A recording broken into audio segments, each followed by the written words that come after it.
Welcome in. I'm Scott. let's try that again.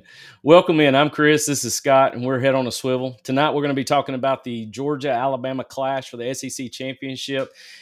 Try to talk some people back off the ledge. I don't think it's going to be something that we're going to be worried too much about if we really look back to where we were in week 3, week 4 versus where we are now. We're going to be talking about a little bit of recruiting. I've also got a special live raffle drawing that I'm going to be doing tonight for my Patreon account members as well. So please stick around and stay tuned.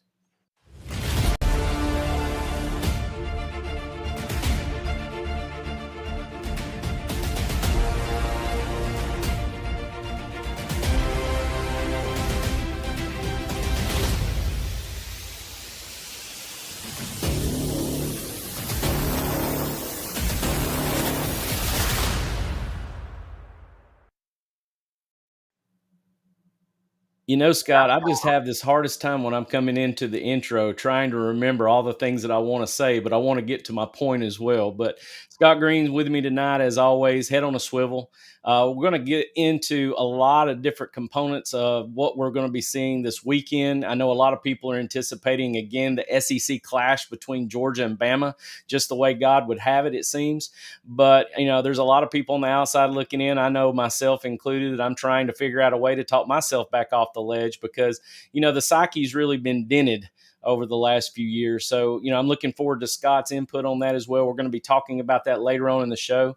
Obviously, early National Signing Day is this Wednesday, so there's going to be a lot of talk between Wednesday to probably even Friday. It seems nowadays more of that's happening sooner rather than later, as far as us having to wait till February to finalize, the pen to or ink to paper as far as finalizing those deals. So we're just going to have to see how things play out. But we're also going to be talking too about, where does Georgia stand now versus where we were in the first quarter of the year, playing in an Alabama team that we lost to earlier in the year. The only loss that Georgia sustained throughout the course of their 11-1 season. But what you see on the screen right now is part of Georgia Sports Autographs. These guys work with me tirelessly. I've had the opportunity to meet more cool kids than I've ever seen in my entire life.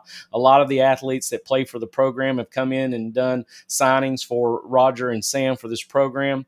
And I really wanted to just give back a little bit to my support group that's working with my Patreon group. As most of you are well aware that follow me on social media accounts, I have the opportunity to start taking my film and I put it into a Patreon account. It's behind a paywall. But, the time that I put into it, I break film down like a coach does. I look at the perspectives. I look at leniencies. I look at tendencies. I look at weaknesses. I look at strengths. I'm not biased. I enjoy coaching ball. So therefore, even if it's Georgia, who I'm very a fan favorite of, I'm going to be critical of it if it's not getting done right, i.e. Ja'Cory Thomas right now.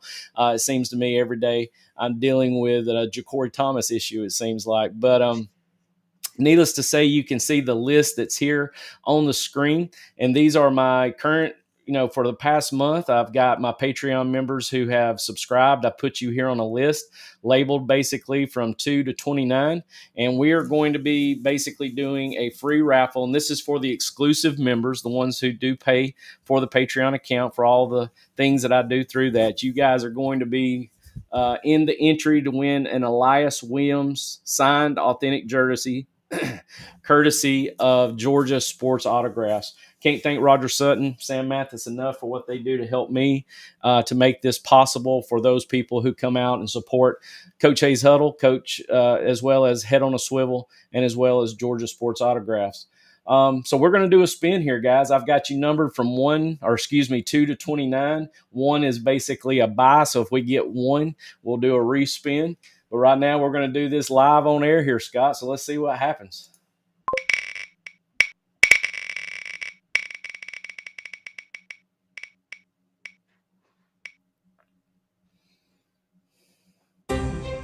Number 7.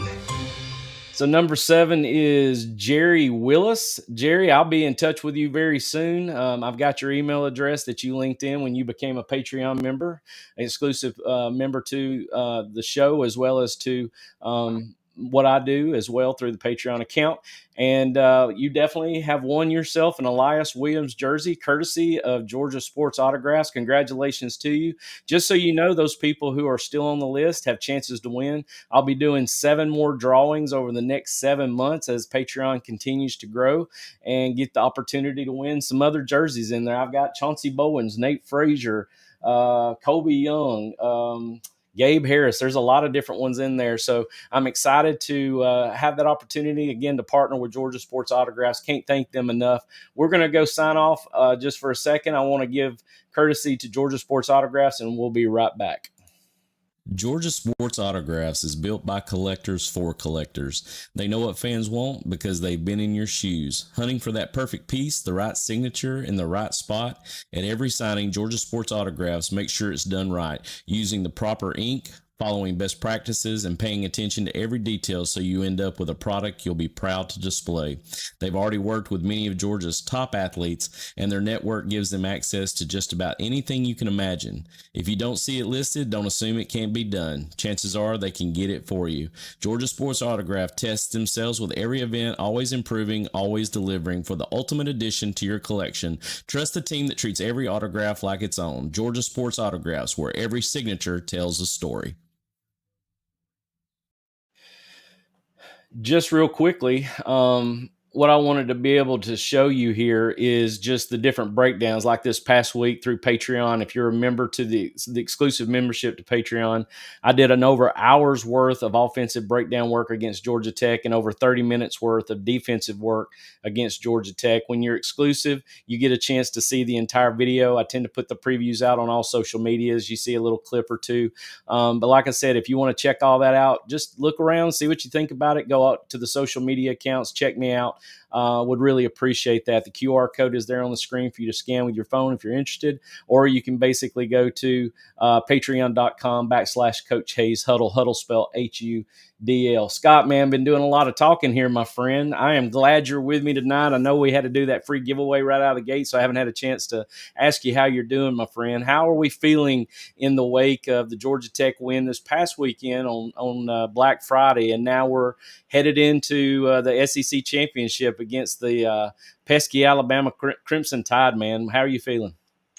Well, I'm glad we talked about peaking, not peaked. I think this was kind of a bring it back down to earth. But like you said, Coach, we always have to keep in mind, look, it's not always as good as we want. It's not always as bad.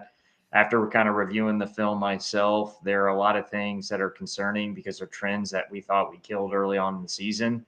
But man, the defense has just made it really, really hard for me to take away from that game, just because I don't think people realize how versatile, how obnoxious that Buster Faulkner offense is. Yeah. And one, a lot easier said than done just to stop Haynes King. Obviously, there's some vulnerabilities, some things on film where you're saying, ooh, if you would have saw that. But that's a great thing about having a defensive front that just puts boot to butt and lets him know, hey, Haynes, you're not getting that free read. You're not getting that deep shot because we're going to be in your face all game long. So a lot of positives, a lot of nervousness on offense, which is funny because thought the inverse going into this final game against a Power 4 opponent. But a win's a win. A lot of good, a lot of bad. So we'll get into it. Yeah, it's hard to say because, you know, the fan in me wants to be negative. I want to put the sort of my Larry Munson, you know, blinders on and just be negative about the fact of feeling like there was this regression this past week, especially on the offensive side, not necessarily the defensive side, after breaking the film down and realizing how well we did up front.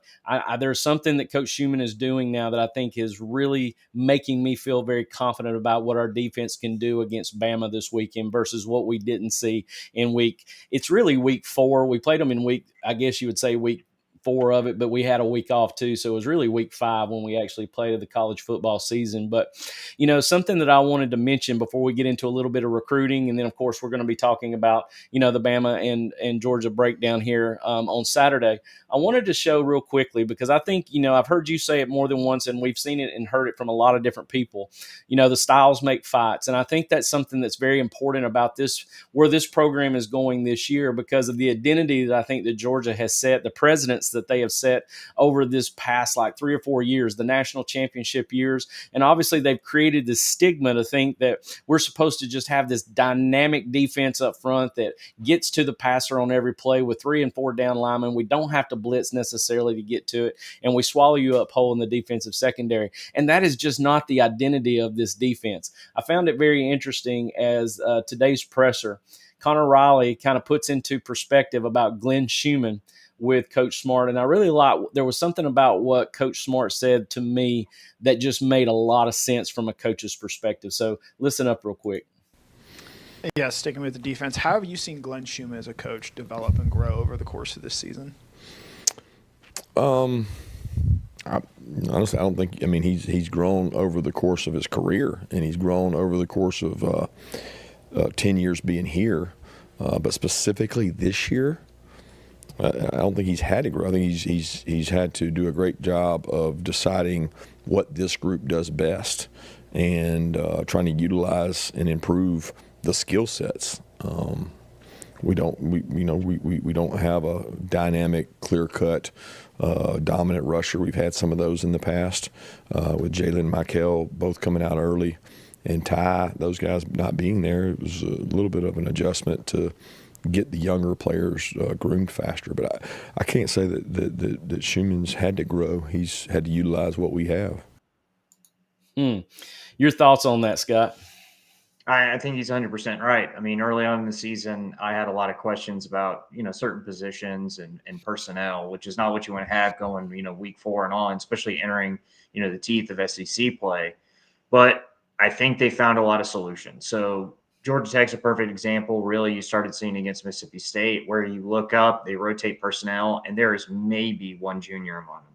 It's all sophomore and freshmen, the Walkers of the world, obviously Gabe Harris, Johnson. All these guys are starting just to step up in a big way, and you can tell, hey, look, this youth just needed time. Yeah. And that's just the truth. It's hard to do it during a season too. That's the other thing is they're learning in trial by fire, and they're doing it against teams that are tired of losing to you. That's kind of the additive. Is not only are you wearing the brand of the Power G, you're getting everyone's best shot. Make no bones about it. That's what we're going to face this weekend. We got it in week 4. I mean, Kalen DeBoer coming off the bye week is arguably the best coach in college football because he's so good at preparation.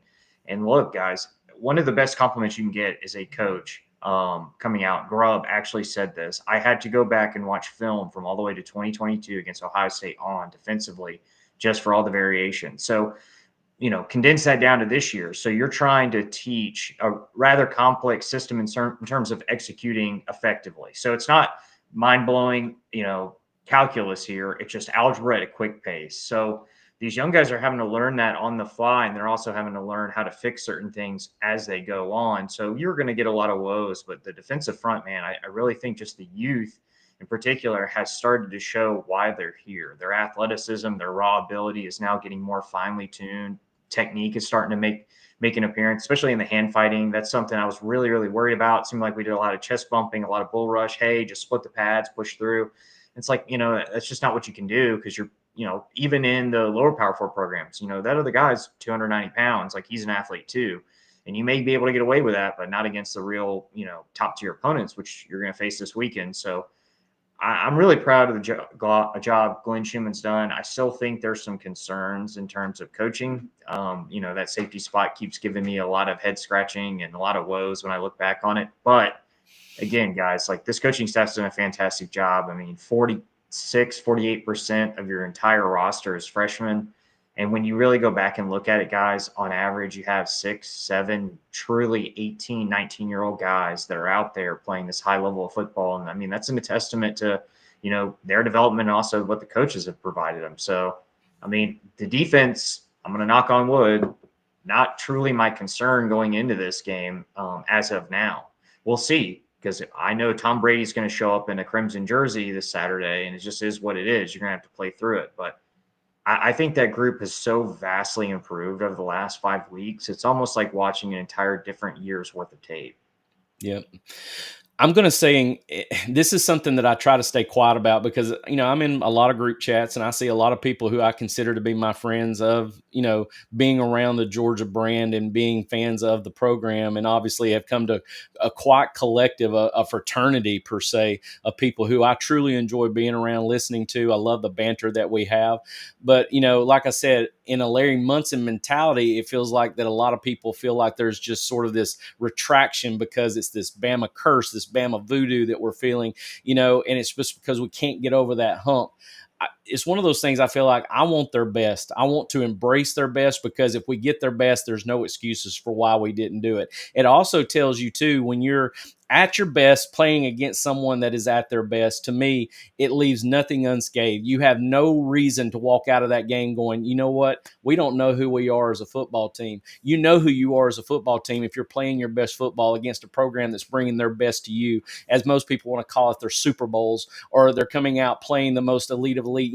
I think about Proctor, their left tackle, and how well he plays against us. It seems like there's never a holding call. He's always able to hold off Gabe, Quintavious, whoever was coming off the edge. And then I watched an Auburn defense this past week absolutely terrorize the edge and bring so much pressure in their 4 and 5 man stunts. It was unreal. So, that's something that we've got to embrace as Georgia fans. First off, it is a privilege for us to be in the SEC championship game. As much as I know, to our lamenting last week, Scott, it was really tough because I really felt like, it would be a good idea for us to have another week off to sit there and see what happens in the SEC championship. But that's the reason why you play the ball games. Texas A&M didn't do their job. Texas goes and takes care of business, and it puts us in the SEC championship. And as Coach Smart said today, it's a privilege to be there. And it's not something where we need to be reluctant about that.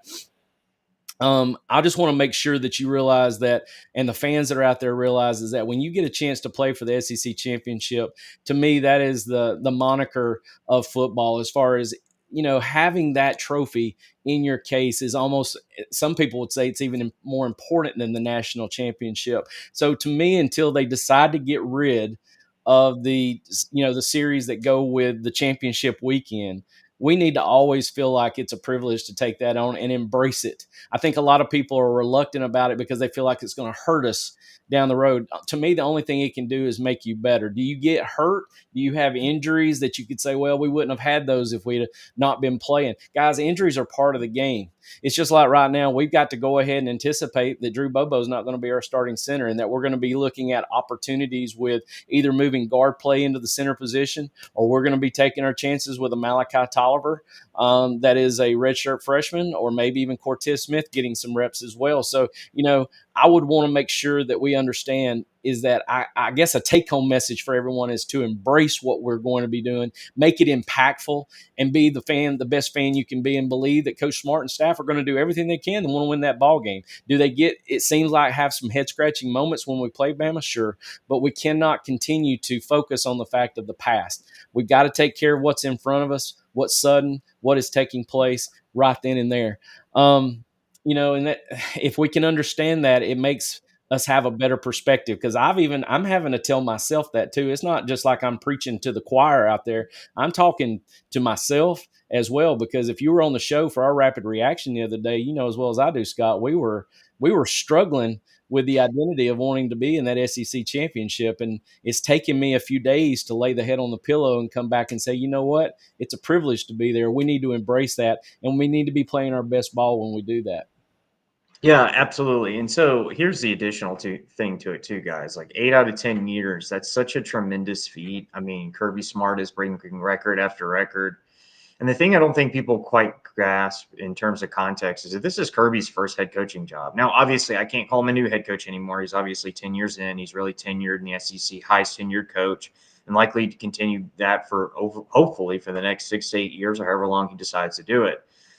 I think the injury part and the injury bug has affected both teams that are going to be playing this Saturday. I think both of them have real questions at center, but that's the reason you recruit. It's the reason you train. You just hope Tolliver, Cortez, and Glover have all been preparing the best way that they can. And look, guys, I'll say this in earnest, and this starts with Gunner on down.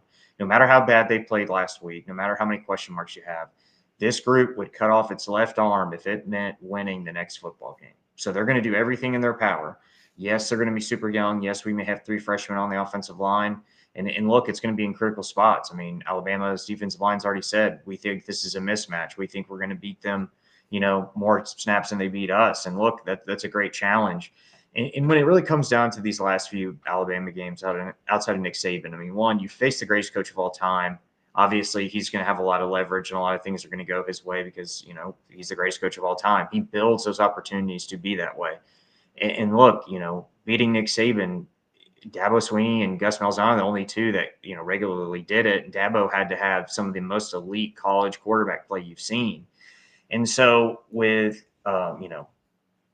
this new coaching staff, it's very different. And the reason I bring that up is look how many turnovers have cost Georgia. I mean, just costly penalties, field position, and turnovers have ended up in points, which have been the margin of victory for Alabama. So that to me is kind of the big red flag that I'm really, really concerned about is I don't want to see a critical turnover in a critical moment, especially in the critical, especially further in our own territory. I would hate to see that and that be the margin for them to win again. So it's stuff like that. I mean, executing the simple things, not looking at, the color of the jersey in front of you.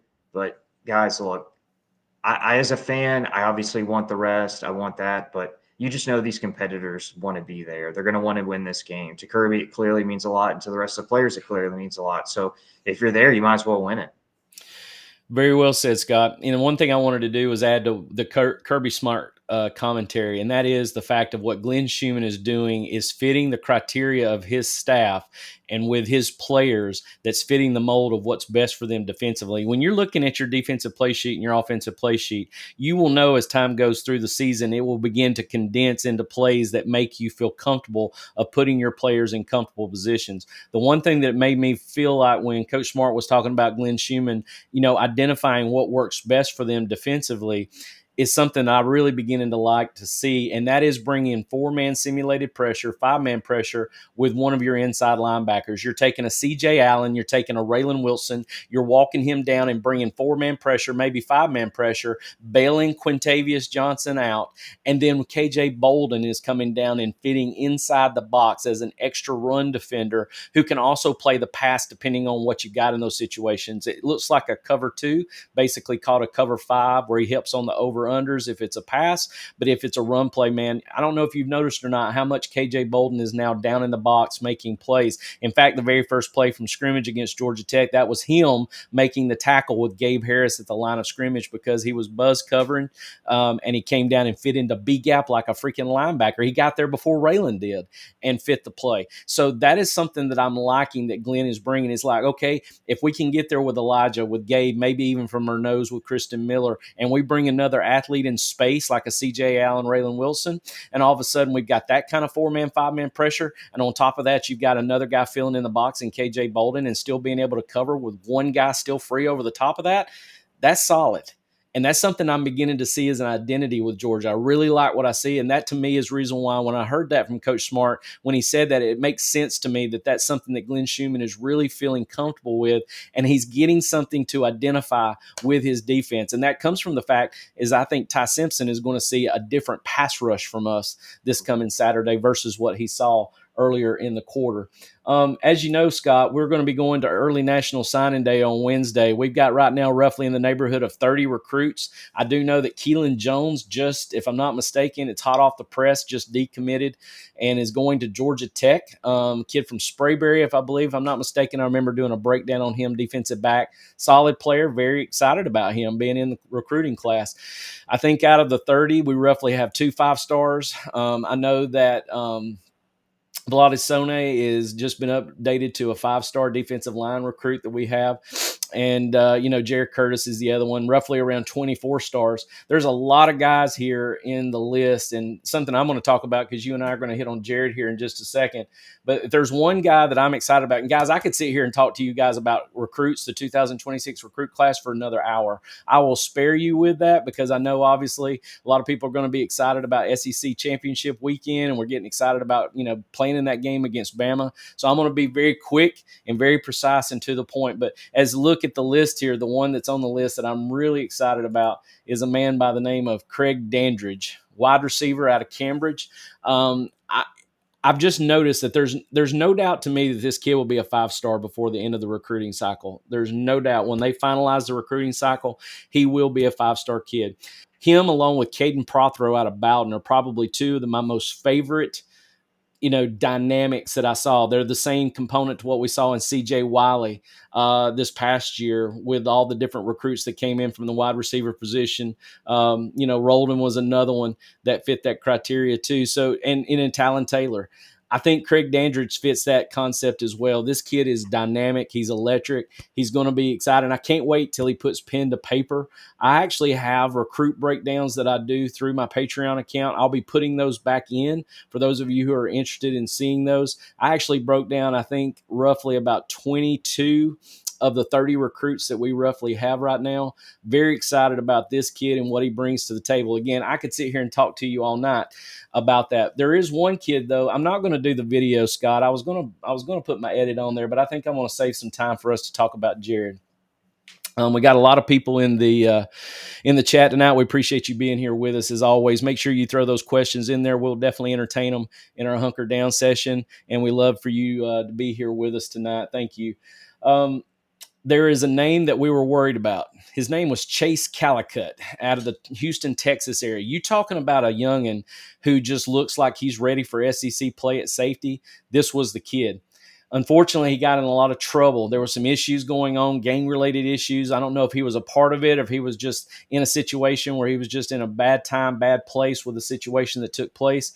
But it just got, right before I heard about the Keelan Jones flip, Lance McCurley is part of GeorgiaSports.com, and on 3, they basically have said that Chase Calicut is still looking prominent to be signing pen to paper on early National Signing Day with the Georgia Bulldogs. So that is another 4-star recruit who unfortunately doesn't have anything on film for his senior year, but still looks to be promising. It looks like obviously whatever happened on a side where he was the receiving end of something that just happened bad, and he's having to learn from that as a senior in high school. But it looks like obviously with what's happened, Georgia is still taking the opportunity to sign this young man. If you haven't had a chance to check him out, it's Chase Calicut. He spells it CHACE Calicut, CALICUT, out of Houston, Texas.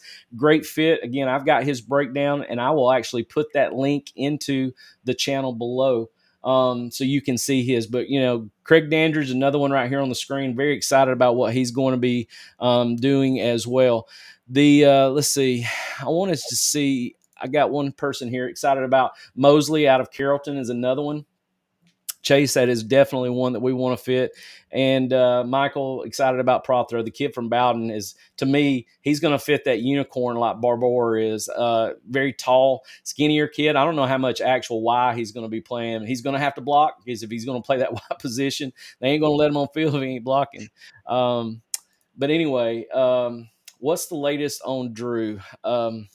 Scott, do you have any information on that whatsoever? I just know that at this point in time, it's still up in the air. I don't know if they're waiting on results or they're just basically trying to carry it out longer just to, keep us on the edge. But anything you might know about that? I would say 75%, 80% that he's not going to be available for quite some time. Again, I like to be conservative in terms of estimates of we're not going to have him. It's a big blow. Make no bones about it, especially in calling protection. So you just got to hope those experienced guys are helping out, especially with the new center. So I wouldn't expect to see Drew anytime soon. If we do, that's a huge bonus.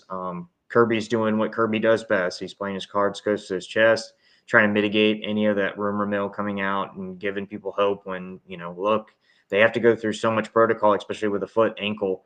And like you showed on film, one of your breakdowns, Drew just got stepped on, and when you extend your body away, especially at that size, and someone is planted your foot in the turf like that, that's not necessarily a good thing. So hopefully I'm wrong. I want to be wrong, but I would lean on the side of caution here and just say, hey, Drew's not going to be available.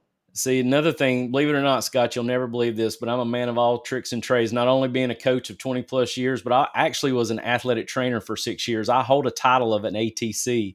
I actually took care of sports injuries for 6 years before I got into education. I'm an old man, Scott. I'd be retired right now if I actually started teaching right out of college, but I'm honestly, based off what I've seen in the mechanism of injury, I wouldn't doubt if he probably has something very similar to what Tate Ratledge had, the LaFront fracture, something on the top of the foot because he was hyperextended, got stepped on. And when that happens, that takes the foot and just puts it in and contorts it in a way that's just not good. And when you're 6'4", 6'5", and weigh about 325, 335 pounds, every time your foot steps on the ground and spreads out, that hurts. I mean, that is something that's very painful for a kid that's that size. So I hate to see it, but something going forward we'll have to just deal with as we see it. Scott Green, your clone. Do we have another center besides Tolliver that is a true freshman that is highly rated? You can go ahead and kind of put your extension out there, what you've been hearing, Scott. So I have heard that Tolliver and Glover are both taking snaps at that position. You obviously have Cortez there. Look, I don't think it's a lack of talent. I think it's a lack of cohesion, making that Mike call, making it simple for Gunner and everyone to kind of flow together where the protection is going to slide, kind of course correcting things as it goes on, especially if you get like some awkward stunt, just knowing naturally, innately, hey, look, I'm going to take him down and climb to the mic here. And that just is what it is, or how you're going to do that just with your technique. It may be a simple call of, hey, we're going to tandem and climb here, but I got to, punch out and I got to hold him a little bit longer because. So to be honest with you, I hate to say that in terms of experience, this is a clear mismatch. The way you overcome that is you smack them in the mouth early and often. And if you make a mistake, like you're in a bar fight. Yeah. And that's really what those young guys are going to have to do. Now, this is the team to do it. But in terms of protection calls and everything, look, Gunner's going to have to be on his P's and Q's and make sure that everyone's on the same page. But look, again, in terms of mentality, I would have no one else in that position to do that. In terms of execution, I just have to see it.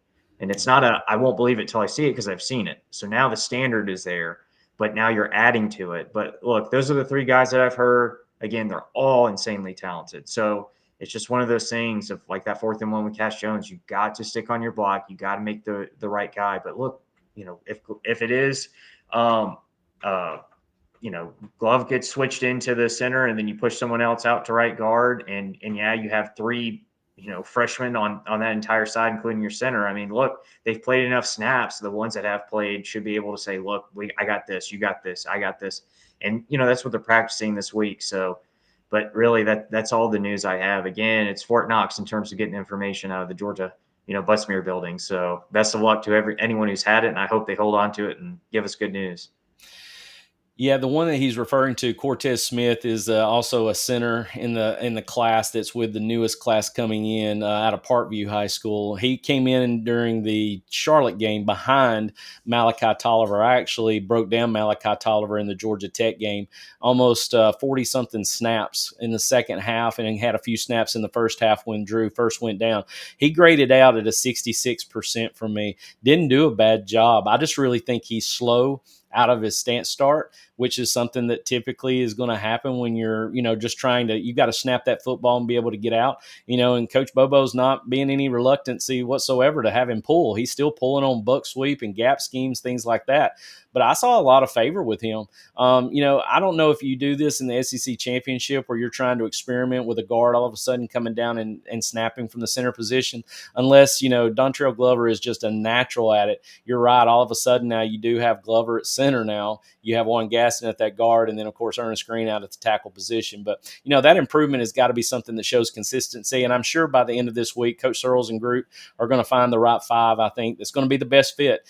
I saw here how good are Bama's defensive tackles. I mean, it starts with Tim Keenan up front. It's amazing how they got all their puzzle pieces back when they played us at the beginning of the year. Jim Miller came back fully healthy.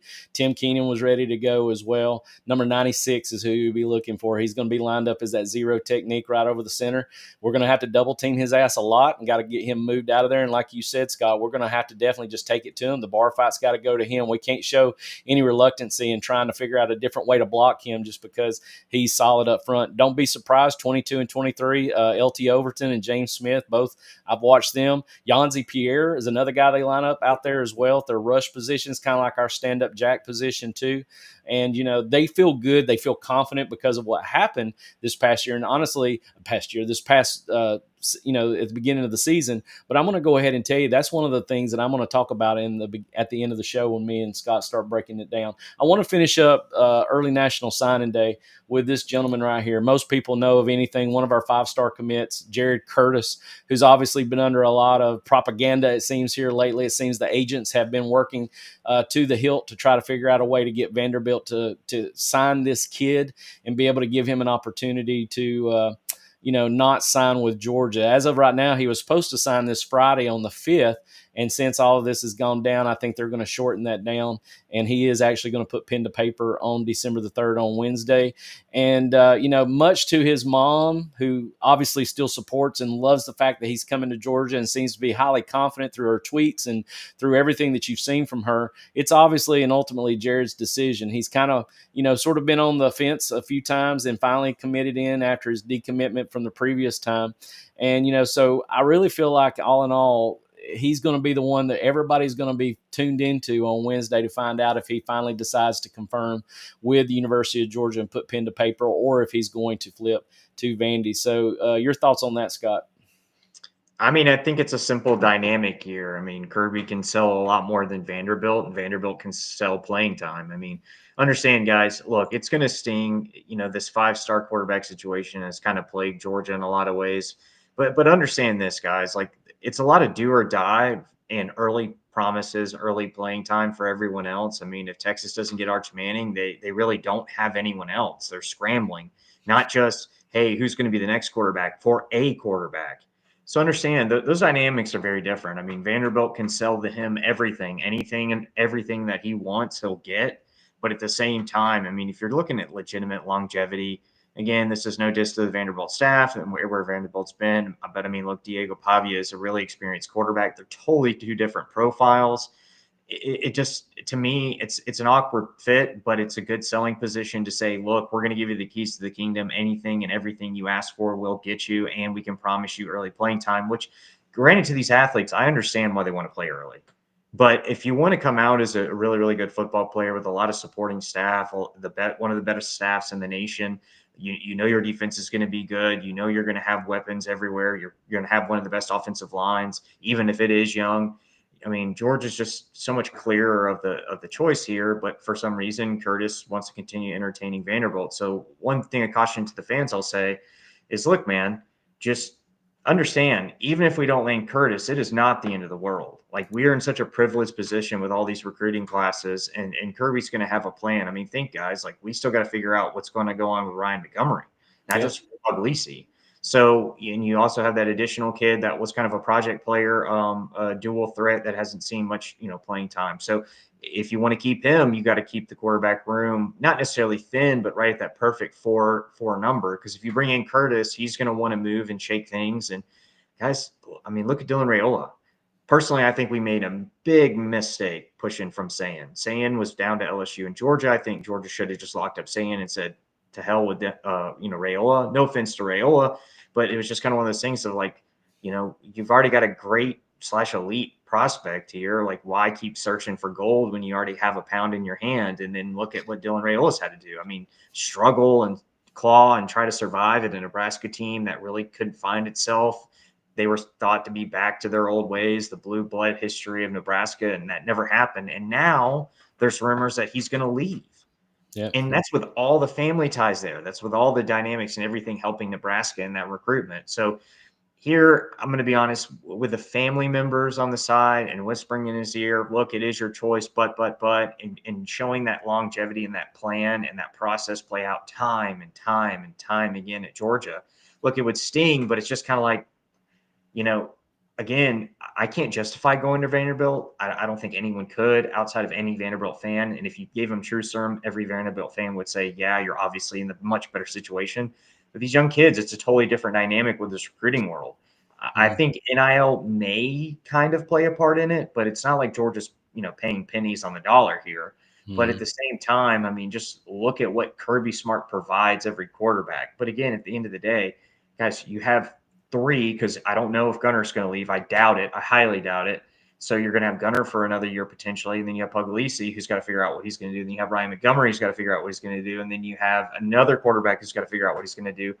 So it's one of those things like you've already got a bunch of gold in the safe. So don't worry if you don't get the next gold bar out there. Very well said, Scott. And, that's the thing that people don't get. They think that he's going to come in. He's playing in a private academy up in Nashville, Tennessee. And the competition, if you look at what he plays against, is not SEC caliber football, my friend. He's going to have to come in and develop. If you look at it, it's just like with Arch Manning. He got a chance to play in a few games. They got him excited from last year during the time that Ewers was hurt. But if you think about it, though, Scott, Arch is really beginning to show a little bit of promise in week 11, week 12, all of a sudden, it seems like. He has had to claw and scrape to get something put together that makes him look like a complete quarterback. It's taken him the entire season, almost 12 ball games, roughly 12 ball games, to even look like, to me, the resemblance of a quarterback that they want to see at the University of Texas. So it's the same principle. Jared Curtis, everybody thinks he's just got the silver spoon in his mouth. He's just going to come in slinging around like Matthew Stafford. We're going to have no issues. He's going to adapt to all those SEC defenses just like that, and he's going to bypass your Ryan Puglisi's and Ryan Montgomery's and Coulter Ginn, who, by the way, I like. I know a lot of people don't know about Coulter Ginn or not, but, Coulter Ginn was a non-scholarship kid that, honestly, very tall, prominent kid, spins the football very well. I've watched him in the spring game. And, he's doing some good things too. I know it's crazy to sit here and talk about a Coulter Ginn when we're in a show like this, but, that's the thing about it. Don't be so pent up if Jared Curtis does flip. I think in that case scenario, it just goes to show, hey, I'm willing to go to Vanderbilt because I know I'm going to get that playing time, and you're going to watch a quarterback struggle. He's not Diego Pavia. He's going to go in there and he's going to struggle. You might see him have some flashes and everybody's going to want to see him do well, but you're going to see a kid have to grow over the course of a year if he's playing there. But if he comes to Georgia, he develops over a period of time. The longevity of his stay and tenure is going to be proven by what he wants to do if he wants to compete. Because if he's good enough, Scott, he's going to come in there and want to compete against Pug and Montgomery and that group. He's going to want to come in and say, listen, I'm better than you guys, and I'm going to show you that I'm better than you guys. I'm going to learn the playbook better than you guys have had it now for over 2 or 3 years, and I'm going to come in and read these SEC defenses like I'm flipping to the cool side of the pillow. Stuart Scott, rest in peace, my friend. But, that's the thing about it is that I want him to come in and want to compete. If that tells me that he's going to do that, then I feel good about that. But with him going to Vanderbilt here at the last second, with them pushing all the different things that are out there, that just tells me he's not willing to want to compete. And he wants that playing time early, and he's willing to do that and sacrifice it going to a place like Vanderbilt. And if that's the case, so be it. I wish him well. Yeah, and look, even if we're being extremely biased in Vanderbilt's favor, I mean, they just gave Lee an extension, and let's be critical here. Look at the starting 22. Look at, really, I call it the starting 33, just your rotational guys on the line of scrimmage. Does anyone here think that Vanderbilt's going to keep this rotation of people they have? A really, really old, experienced quarterback who has fought for additional years of eligibility, that's ran this system for how many years now? That really does a lot of stuff through that experience. Like you said, Coach. And again, this is no fault to Jared Curtis. So look, any young quarterback that's going to be pushed into a starting role is going to struggle. And I've seen this story play out. Like, Dylan Raiola is extremely talented, but you saw it early and often. Oh man, that's a great, wonderful throw. Well, if I took the 5th star away and I took away the name tape on the back, I'm telling you, a lot of people would say, look, guy's got a lot of promise potential, but there's a lot of issues here. And you would see that with him. I mean, that's just true of any young quarterback. I don't care how talented you are. And then you have to think about, in addition to that, okay, well, who's he throwing to? Who's protecting for him? Who's he handing it off to? And the portal does change a lot of things. I mean, I think Clark Lee is a heck of a fit for Vanderbilt. I think he's established them as a really good football team and is trying to establish a good football program. So kudos to them for fighting on this much. But I'm kind of like you at this point. Recruiting's kind of lost its luster, especially with how fast these kids can say yes and then run away. And I hate to use that verbiage, but that really is what it is you told me one thing, you ran away. So you really didn't mean what you said. You just wanted to say it and feel good for that little bit. So I'm like you. If you don't want to come here, it means a lot of things. I think one of them may be that you don't want to compete for the job. Can't say that any better, my friend. I wish him well. If he does come to Georgia, we see him sign pen to paper on Wednesday, early National Signing Day. I'm going to welcome him in with open arms and give a big go Dogs. But if he decides to, decommit and flip to Vandy, I'm going to wish him well, but I'm not going to wish any ill will towards an 18-year-old kid who has yet to step on an SEC football field. I think about Matthew Zoller as another kid that was a high-profile quarterback recruit that ended up going to Missouri that Georgia was recruiting too.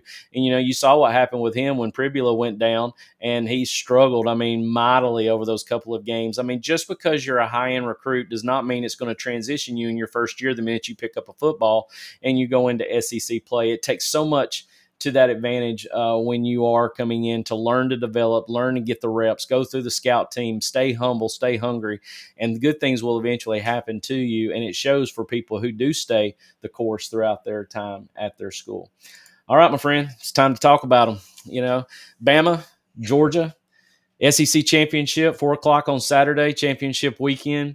It's here whether we like it or not. We spoke at the beginning of the show about being able to embrace what you and I were very reluctant to want to embrace at Wits End after the Georgia Tech game when we did our rapid reaction show. But it's here, my friend, and we're looking at, obviously we know that Kirby's 1-7 against Alabama over the last 8 games. We know that we haven't beat them in the actual Mercedes Benz Stadium and all the times we've played them. There's so many negatives that people are going to put out there in profile. Game day is going to be there, which to me is just an added distraction that I will not watch 1 second of. I'm just not a big proponent of that kind of stuff. I just really like to take everything in the way I feel it and get ready for game day just like a coach would with their players.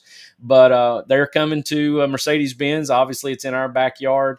No matter the psyche that you may feel right now, overall, Scott, I just like an overall scope of what you think Georgia has got to do on Saturday to see us in the win column and as SEC championships, back-to-back SEC champions once again. I'm going to make it simple. The gentleman you have posted up there right there, Ty Simpson's the engine to everything. Again, it's not necessary that I don't fear the run game. I just know where Georgia's defense stands against the run, and I don't foresee Bama, doing a ton there. Really, they don't show a willingness to do that, and that's just organic to what Kalen, DeBoer, and Grubb are. They're not really willing to 3 yards in a cloud of dust over and over again. So it's kind of the same model. Look, Haynes King's the engine to Buster Faulkner's offense in Georgia Tech. Ty Simpson's the engine to Bama's.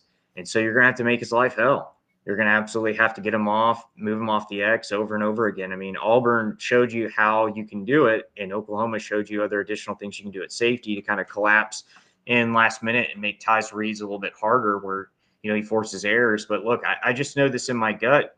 Bama understands this is the one resume builder they have had over the last half decade.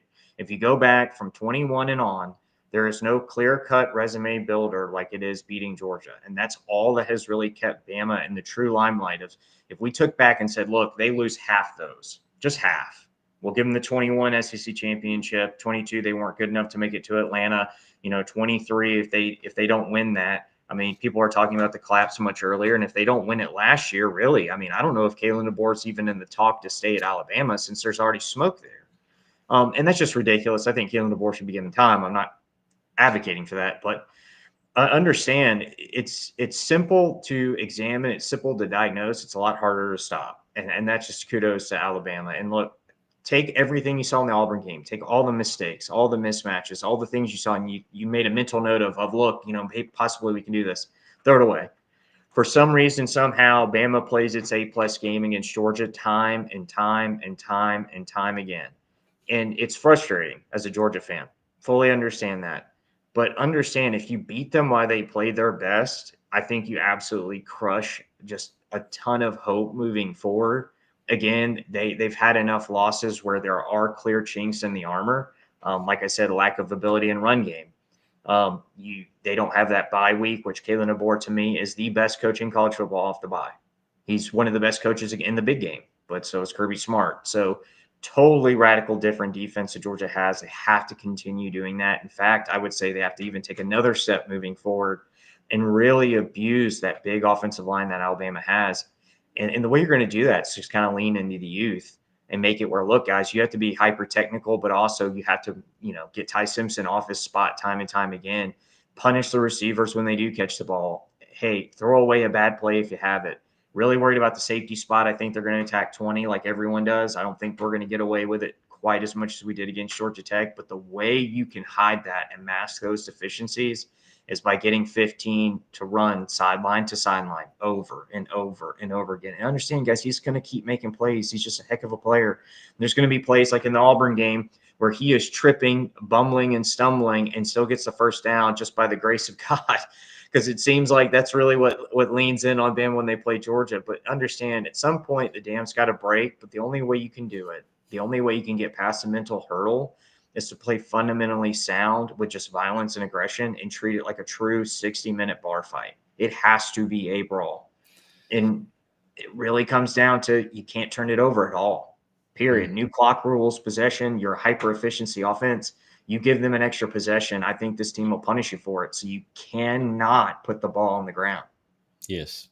I'm going to sit here and show you something real quick because I think this is the difference of what we're going to see and do against Ty Simpson at this point in time of the year versus where we were at the beginning of the year. Real quick clip here of Auburn versus there to like Gabe Harris. I sit there and look at that clip and I think to myself, Gabe Harris has been showing that. Elijah Griffin has been showing that. Us bringing simulated pressure with a C.J. Allen, Raylan Wilson, Chris Cole combo or something of that nature. Maybe even bringing a safety in Janelle Aguero. But when we get there, we've got to get home because, the one thing I saw on one of the comments, Ty Simpson does have the ability to evade the rush. And somehow it seems like bumbling, stumbling, even though it seems like he's going to fall down under his own body weight. He somehow falls over the first down line no matter what.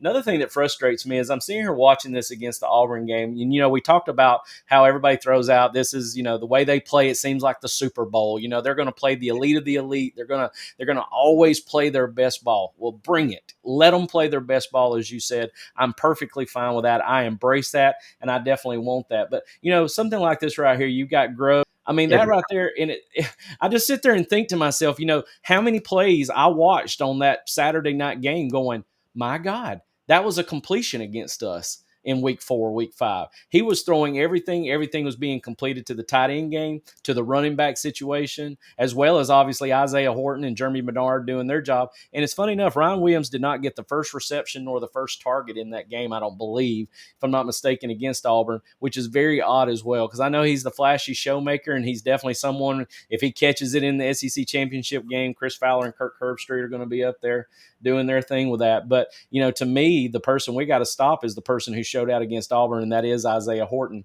Here's another play to Jam Miller. I sit here and think about this. This was a conversion on a 3rd down and short, and they run the F-back out of the backfield for a rail route, and he drops it. I mean, I sit there and think about those plays. I mean, it's right in his hands, and he drops it. I mean, these are guys that they're counting on to win ball games, and I can't tell you, I could probably draw up about, I think there was 7 or 8 other little clips like that right there where I'm going, week 4, they're completing those. Every one of them. Every one of them that he needed for a conversion, it happened. So I think the biggest difference is actually going to go back to that first clip I showed you. I think our defense is going to cause more havoc to Ty Simpson. I think he's going to be out of his spots a little bit more because think about it. What was our concern going into week 4? We couldn't generate a pass rush. If he's going to sit on his spot for 3 or 4 seconds, he's going to tear us apart. And guess what he did? For the first half anyway, until we started generating some offense, we saw that very thing take place. I don't think we see that on Saturday, Scott. I think that's a big difference in the way that we're going to be approaching Ty Simpson and Grove's offense. Yeah, the defense is radically different. That's the one thing I will say for Georgia fans is if you can be confident in anything, be confident that the defense is drastically improved. I mean, obviously there's been vulnerabilities, the Ole Miss game, but look, your offense balanced it out. And then when the defense needed to, it found ways. And it started with putting Trinidad on the ground or at least touching him or at least him hearing those footsteps. That increases that internal timing of the quarterback. That shakes things a little bit because now he can't sit there and just analyze and read. He's got to worry about where do I move, my pocket awareness, my pocket presence. Look, Ty is really, really good in those aspects. The first way that you absolutely have to disrupt his game is get him on the ground or at least hit him and let him know that you are there. And look, at one point in the Georgia Tech game, Georgia was pressuring Haynes King on 55% of his dropbacks. That is unreal. And look, I get it. It's Georgia Tech. It's Georgia Tech's offensive line. Guys, we are clearly Georgia Tech's Super Bowl. If they could take a secret serum to become Captain America for one day and lose every other game, they would contemplate it, especially against Georgia. So understand, they have a lot invested into that game. Obviously, Georgia does too. You don't want to lose that and then lose that 99% chance to make the playoffs. But it is different when you come into that game. And so for Bama, they're going to look at this. as, look, this is business as usual. We've done this before. And, hey, if the offensive line is tired of hearing Alabama's defensive line talk about mismatches, they need to do something about it. I'm kind of at that point of, look, I know Georgia's really good when they play Bama, not so much, just in little things. It's not like Georgia just totally collapses and, oh, they can't hang with Bama. I think that's what makes it frustrating for us Georgia fans is we know we're as good, if not better, than Alabama. It's just one or two critical errors that happen at the worst time. And so, again, huge rematch, huge revenge tour. I think Ellis Robinson is playing some outstanding football at corner. I think that's another X factor you got to think of. I think KJ Bolden run support has been outstanding. I mean, like you said, some of his run fits, it's almost like he was meant to play linebacker if he was just a bit bigger. Yep. So, again, everyone seems to have improved. CJ coming back from that meniscus thing. Week 3, I've had it too. After week 2, you're feeling a lot better, and I'm sure he's going to be more mobile. Having, kind of that field general out there is going to help out a lot. And you've seen this. It's not like either team is going to pull out some magic sheet that they've been holding for 11 plus weeks. Like, you're going to see what you saw, and you already have a feel for it. So I think the defense has understanding of the assignment. I think they really have, should have a chip on their shoulder for what they lacked in. And look, you held them to 0 points. I get it was in Athens, but you held them for 0 points in the second half. And that's something that Bama's actually struggled with all year. I can say that confidently. Like, they are a first half, set you up out of preparation offense, and they're going to march it through efficiency. Now, coming in with Ryan Williams, I'll give Kalen DeBoer a ton of credit here. Ryan Williams may have all the talent in the world, but a lot of the deficiencies he has, especially in catching the ball and the physicality, disrupts his mental game. I've seen him get popped, and then after that, he's kind of been a non-factor outside of maybe one spectacular catch. So I get it. I mean, Kalen DeBoer's drawn up and says, look, Horton and some of these other guys are the ones I'm going with. Horton's clearly the, number one. And you saw him make plays, whereas Ryan Williams, against that Oklahoma game, they were trying to get a dynamic return, and you look how that turned out. So, and that's the other thing. Guys, if you really want to know what disrupts, great to elite teams and elite matchups, Oklahoma's offense did virtually nothing. What they did is they continued to get opportunities by generating extra possessions on turnovers. Yep. And I'll tell you, I'll be quite honest with the entire fandom here.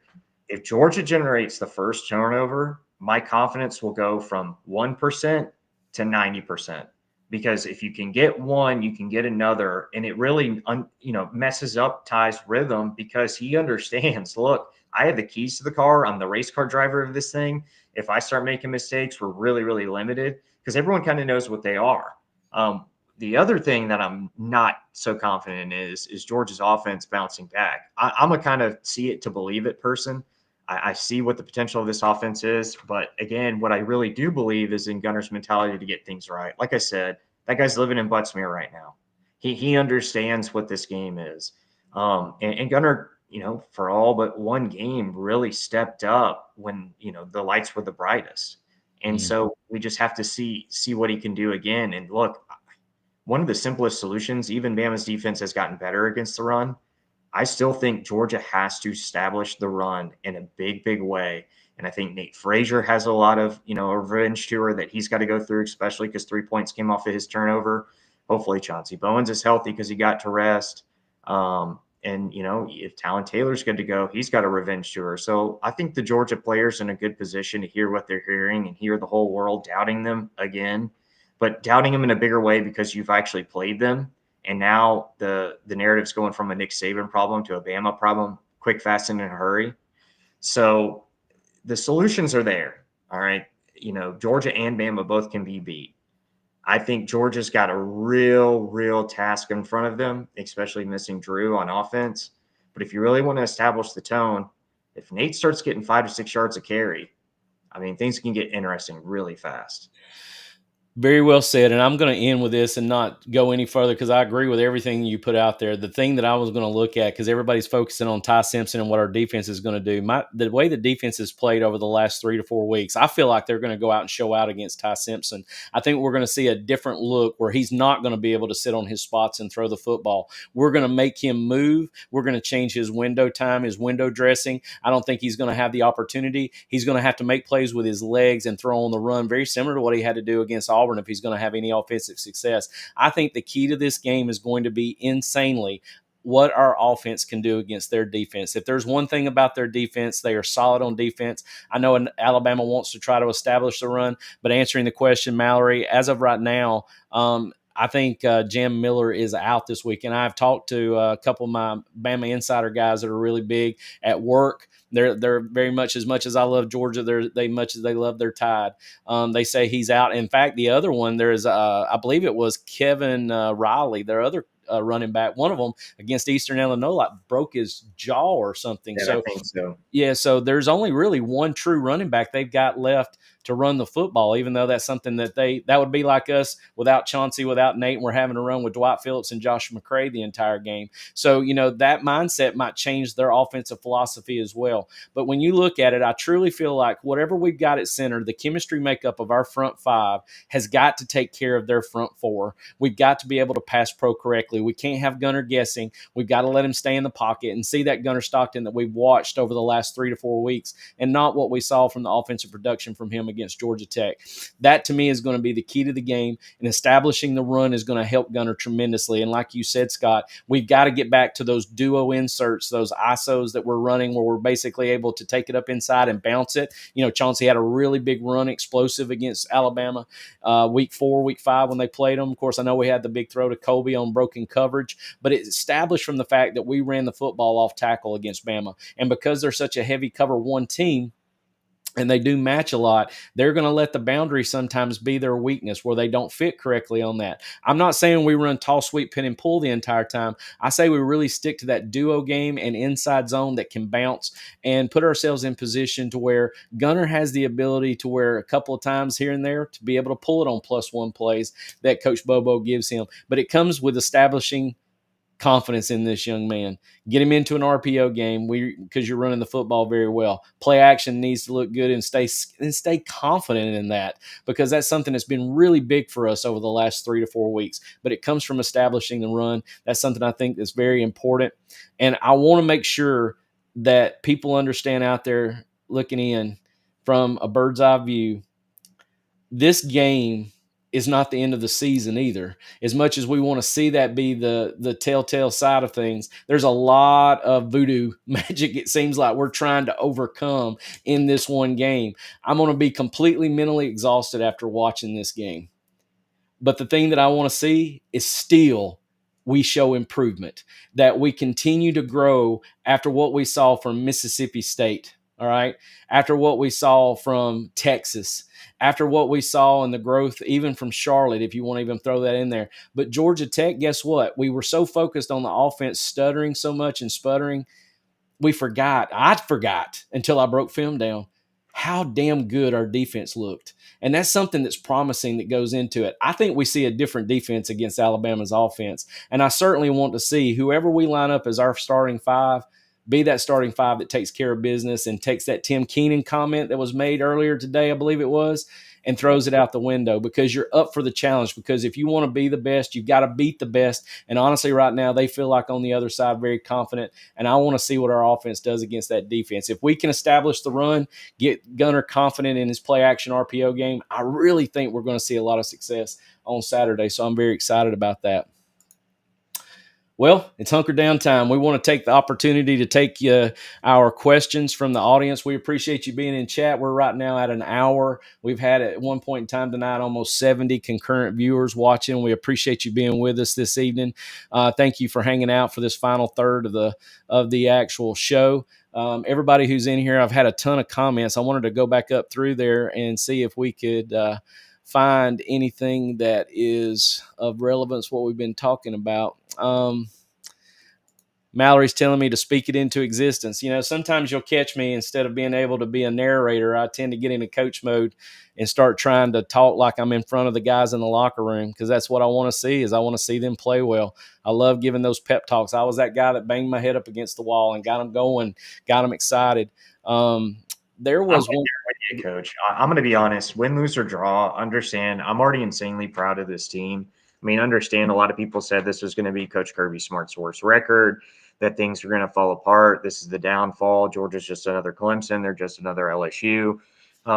And what this team's been able to accomplish, I mean, again, winning by tight margins, but understand you're getting some of the best punches. I turned the Ole Miss tape back on, and Ole Miss and Trinidad could not miss until Georgia forced them to. And that's Yep. why that win is so special. Texas actually had a really good offensive game plan. Arch actually played one of his best games in terms of not panicking. I mean, one overthrow, but again, when red jerseys are living in your backyard, there's not much you can do. Georgia Tech, look, for all the offensive woes, I'm like, Coach, when I turn the defensive film on, understand, guys, both FEI, which is an efficiency metric in terms of scoring and total offense, Georgia Tech's one of the top 10 offenses in the nation.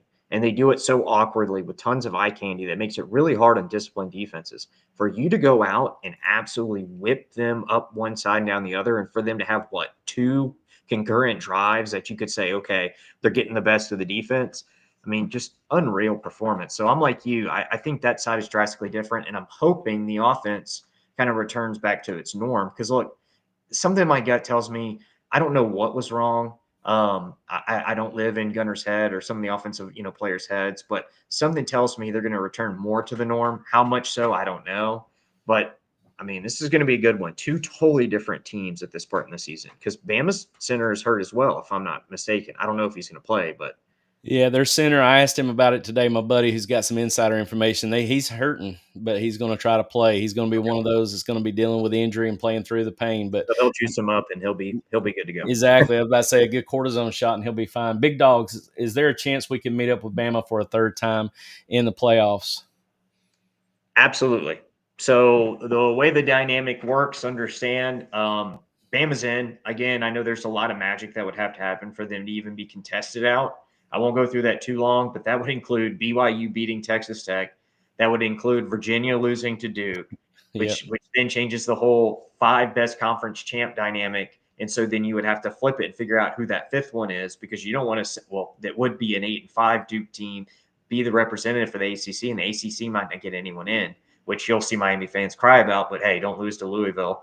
Exactly. It's those other ACC teams. But with that being said, yeah, absolutely. They're going to try to separate the bracket. So understand what they'll probably do is put Georgia at the high end, which if we win, we'll be number 2, probably Indiana 3 if Indiana loses to Ohio State. If we do lose, we'll be somewhere 5 to 6. Because I think if Georgia loses, Georgia wins, it's going to be a super tight margin. And so Georgia will host as a 2-loss team in Athens as a SEC runner-up. But there's an absolute chance. My thing is, though, we beat Bama and give them their 3rd loss. I'm going to figure out a way how they're going to justify to make them an at-large bid coming in, because I know how they're going to be fighting the way Texas is trying to fight right now, being a 3-loss team, talking about their Texas loss at the beginning of the year. It's the same. I'm going to continue to stand on the hill about don't lose to Florida. I don't care if you play, who you play at the beginning of the year is your example, and you're 10-2 right now instead of 9-3. Don't lose to freaking Florida. You have the opportunity to schedule whoever you scheduled them, you played them. You have to live with that. You have to have some skin in the game and own up to it, and quit making this hypotheticals of what if. You played it, you lost. You got to deal with it. It's the same principle. I think that if Alabama loses to us in the SEC championship, I find it very hard for them to figure out a way to put them in as an at-large bid. We'll have to see, but I'll be very surprised. So here's kind of the historical context. SMU losing to Clemson, and they justified bringing 2 ACC teams in because they're really adamant on not punishing you for the extra game. Yes. But I'm like you. So here's the dynamic, guys, where it gets a real head scratcher. Say BYU somehow pulls off that miracle. You're going to get 2 Big 12 teams in. So who do you really take out? You got a G5 that's got to be there. It's likely JMU. And so Bama's in a real tough spot. And to be honest with you, if they're going to do it the right way, I understand Bama's lost 3 games, but one of them was in an extra conference championship game. And I hate admitting this. Notre Dame should be nowhere near above Alabama in terms of who they played. To be fair, quality losses carried Notre Dame's resume until all the way to USC, who's a 15-16 era. Yeah. And that's the other thing. Going back to Texas, it isn't ironic, Coach. A quality loss is what carried your resume. It carried your resume. Oh, we only lost to the number 1 team by 7 points. And now it's, oh, well, we're never going to schedule that again. Understand, the committee's giving you credit for that. Yeah. It's just losing to a bad Florida team. It doesn't matter how good Florida played. Look, Florida was a 9-3 roster. I get it. They snuck up on us. We could have barely beat them by 2 touchdowns. We had some struggles in there. But understand, guys, we didn't lose. And that's the thing Texas fans just can't get over. And look, guys, they're trying to sell it every which way. Oh, the game was close for 3/4 against Georgia. No, it wasn't. It was close for a quarter on a turnover, and then Georgia absolutely opened up the can on you. I'm seeing in the comments too, they aren't supposed to punish a team for losing a conference championship. We'll see. And that's something you hit on, Scott. Go ahead. That comment we will see, I think, is a perfect way to say it, because Yeah. I'm telling you what they have shown. What they will do may be something totally different. Because I'm like you, Coach. It becomes a real head scratcher really fast if BYU somehow negates it, or if Duke just beats Virginia. Yeah. Because now it's like, okay, well, what do we do? Who's the 5th conference champion? Who's the 5th conference champ? And you got 7-5 Duke playing for the ACC championship right now, which just blows me away. They could be 8-5 and be your ACC champ. So go to Miami, guys. Go to Miami. Yeah, I know, right? And then that's a whole nother wash as well with the Notre Dame and the Miami head to head.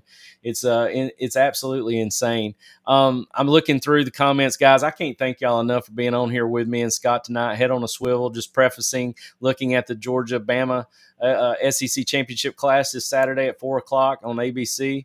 Obviously, we've been talking a little bit about recruiting as well. We looked at Jared Curtis and kind of spoke about some different people that we like to see. For those of you that wasn't aware, that is the National Early Signing Day is this Wednesday. Some of them will sign, and Coach Smart over the last few years has made it pretty easy.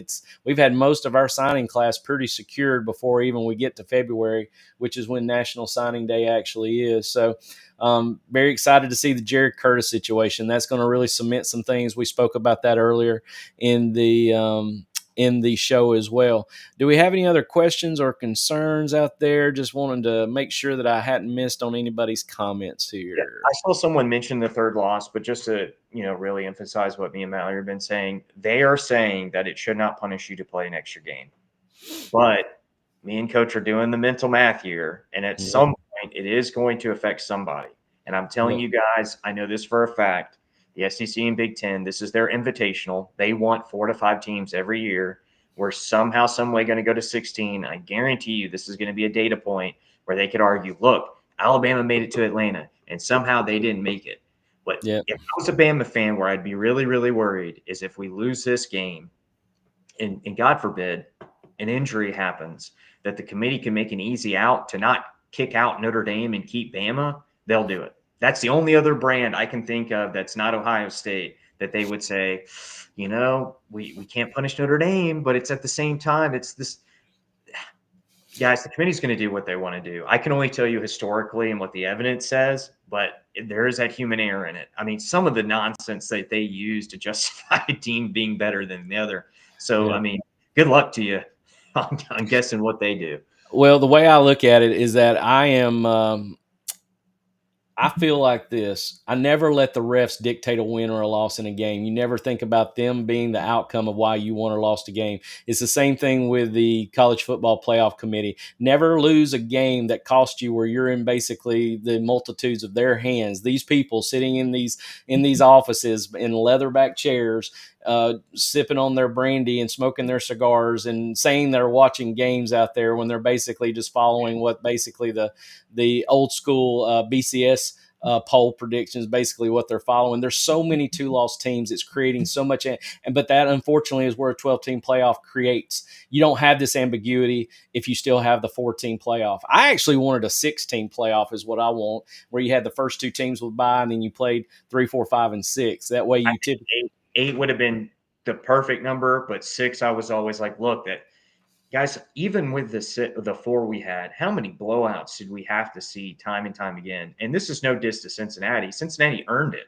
So Cincinnati disproves that whole nonsense. We need a G5 auto bid. We don't have a G5 auto bid. This fixes a lot of stuff because Cincinnati showed you we're good enough to make it because other people can't handle their business because they scheduled Power 4 opponents. They beat them, and they were just good enough to be a top 4 team. And another thing that's what it creates too, that group of 5 that they're having to include in the top 12 is pushing another one of those teams out that desperately wants to fit in one of those auto bid places where you have an opportunity for an at-large bid. So just so much ambiguity with it. I wish we could sit here and talk about it longer, but we've been going way too long here. We're about an hour and 13 minutes into it. I do have to agree with Dr. Morpheus. Thank you for your time in here with me. Don't forget to hit that like and subscribe button. We appreciate you being with us all throughout the show. we can't thank you enough for the opportunity to be able to share some things with you, talk with you a little bit about ball, talk with you about the Georgia Bulldogs and just college football in general. For Scott Green, I'm Chris Hayes, Coach Hayes Hudl. We are head on a swivel. And as always, I'm going to root them Dogs on for this Saturday as they take on the Crimson Tide in the SEC championship game. So for Scott, I'm Chris. Y'all take care. Have a great night, and go Dogs. Go Dogs.